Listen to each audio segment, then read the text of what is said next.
ఒడ్డు వేరే వస్తుంది, గడ్డి వేరే వస్తుంది. అది ఒడ్లు ఎక్కడ పడుతున్నాయి? ఒడ్లు కింద ఉంటాయి, కిందకు ఒడ్లు వెనకాల వస్తున్నాయి, బస్తాలు పడుతున్నాడు. ఇటేమో గడ్డి, ఫ్రంట్కి ఏమో గడ్డి వెళ్ళిపోతుంది, వెనకాల ఒడ్డు వస్తుంది. అది కింద కింద కింద ఇగో దాని కింద ట్రాక్టర్ కింద చూడు, ట్రాక్టర్ కింద ఇది వస్తుంది. Technology makes men's perfect. 1 minute అవనివ్వండి. గడ్డి నూర్పిడి, దీన్ని ఏమంటారు? గడ్డి నూర్పిడి మిషనే.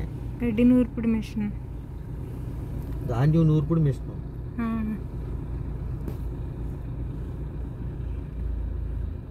ఏం కావాలి మిషన్ మీద తొందరగా అయిపోద్దండి. గంటలో ఎన్ని బస్తాలు పడతాయి? మనకి అన్ని అందించింది తన్ని పెట్టి ఉంటుందండి. ఇక్కడ జనాలు అందించింది అని పెట్టి ఉంటుంది. మనం మ్యాక్సిమం ఒక గంటకే క్వింటాల్ లెక్క అయితే 30 క్వింటాల్ ఆడుకోవచ్చు. 25 నుంచి 30 మధ్యలో. నేను 6 కాలు ఉందనుకోండి, ఈజీగా ఒక లాగేద్దండి మెషిన్. కొంచెం 10 ఉంటే స్లోగా లాగుతుంది. ఆ వెనకాల పడుతున్నాయండి, వడ్లేమో వెనకాల పడుతున్నాయి. వడ్లేండి వెనకాల పడుతున్నాయి.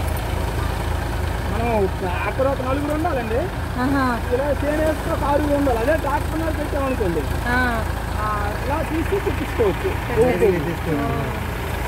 అలాగైతే 2-3 మనుషులతో సరిపోద్దండి. మీద అక్కడ ఉంటారు, స్టాండ్ మీద ఉన్నారు కదండి, అక్కడ అక్కడ ఉంటారండి. ట్రాక్టర్ అనుకోండి, ఇద్దరే ఉంటారు. మీద నుంచి ఇలా వరచుకుంటూ లాగేద్దండి.